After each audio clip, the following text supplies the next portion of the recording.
So here we're going to go into our settings and we're just going to start from the start at general. One of the main things here that I've changed is the enemy highlight color. I have it on purple, or Tritanopia is the colorblind mode that it is on, just because this is easier for me to see in different smokes and just easier to see overall personally. I would definitely try this out and just see how that outline works, because normally enemies are highlighted red, but purple just works so well for some reason. It's definitely worth a shot. Now, sensitivity aim, this is all preference. Just make it whatever sensitivity you're comfortable with. Play around with it. Figure out what sense you like to use.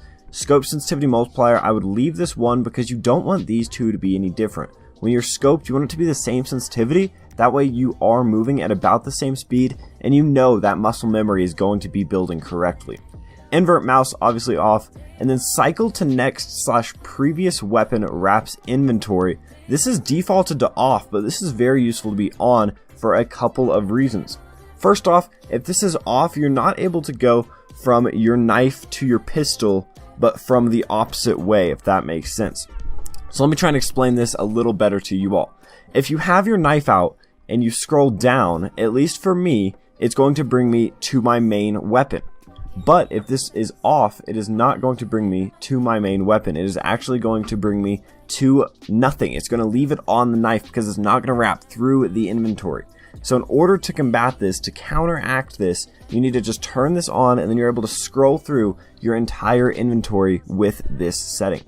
Next up, we have minimap, and here you can rotate, keep player centered, change the size, zoom, and then turn on these vision cones. I'll let you guys see these settings. This makes it so that you can see the entire map on your screen at all times, and it doesn't move around or anything. It's super useful just for being able to see where the action is going on and what exactly is happening.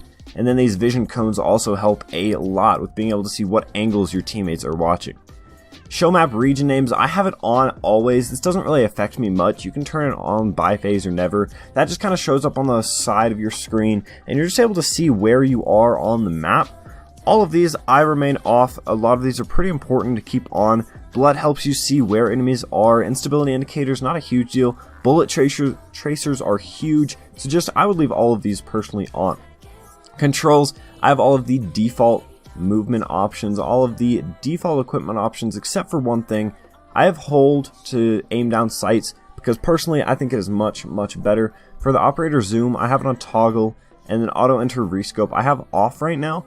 Another main thing that I have changed, use spike and use object, I both changed to F. That way when I'm planting the spike and stuff, I can just use F.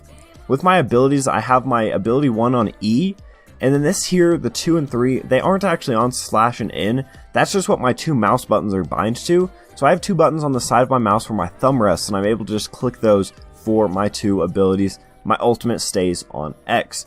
Communication options, I use left alt as my push to talk key. And then here in interface, we have everything on the default.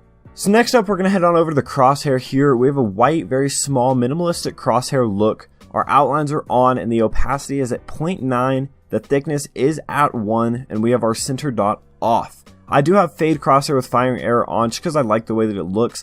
And then for inner lines, I have the opacity at 1, the length at 5, the thickness at 1, and the offset on 2. Movement and firing error, I keep both of those off, and then I have no outer line settings on. Everything is at 0. So if you like this crosshair look, go ahead, you can try that out. You can obviously change the color to whatever you do like. I know that a lot of people have different preferences. Personally, I just like how the white looks. Next up, we're going to be talking about video settings. These are very important. So we're going to start in general. All of this is kind of just based on what monitor, what computer you do have. I recommend playing in full screen though, so your computer can dedicate as many resources to it as possible. And then the main things here is your limit FPS. So right now I have my max FPS on 60 right now, just because 60 is what I do end up playing on. This is max FPS on battery though. This isn't actually what really matters. It's max FPS, always maximum frame rate at any time. I just have this on 60 just because I play on a 60 Hz monitor and I have no reason to go up in frames at all. And then in menus, I just have it on 144 just because that's the default. It doesn't matter that much. If you play on a 144 Hz monitor, I would change this to 144. If you play on a 240 Hz monitor, change this to 240, and so on.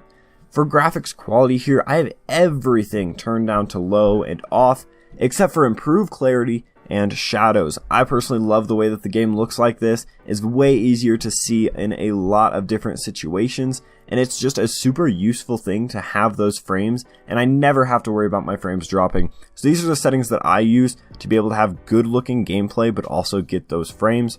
And then for stats, I leave my client FPS and then my network round trip time on, just so that I can see my actual ping and my FPS that I'm getting at all times. They pop up over here in the corner. And then for audio, I didn't change much. I have my music volume down pretty low.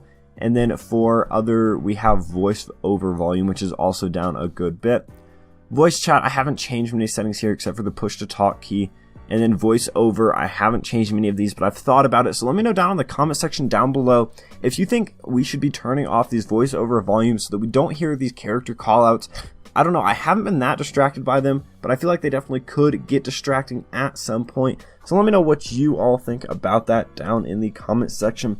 I appreciate you all for watching this video. If you're not subscribed, hit